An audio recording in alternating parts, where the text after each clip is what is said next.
ગ્રામજનો તથા મારા વાલા વિદ્યાર્થી મિત્રો, કેમ છો બધા?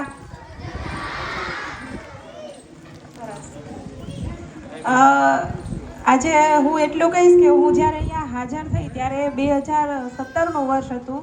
ત્યારે હું માત્ર એક કર્મચારી હતી, પણ બાળકો સાથે રહીને, વર્ગખંડમાં રહીને હું આજે એક શિક્ષક બની છું અને મને ઘણા બધા અનુભવો મળ્યા છે.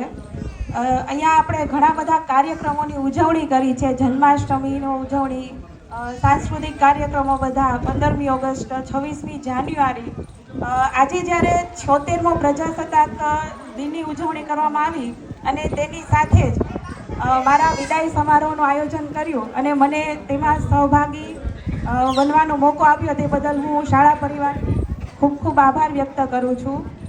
અને મા સરસ્વતીને હું હંમેશા પ્રાર્થના કરીશ કે બધા જ બાળકોને ખૂબ જ આગળ વધારે જીવનમાં, તમે ભણી ગણી અને ખૂબ જ ઉચ્ચ સ્થાન પ્રાપ્ત કરો અને ગામ, દેશ, શાળાનું દરેક જગ્યાએ નામ રોશન કરો અને શ્રી મોટા આસરાણા શાળા દરેક જગ્યાએ ઉપલબ્ધિ પામે તેવી હું મા સરસ્વતીને પ્રાર્થના કરીશ.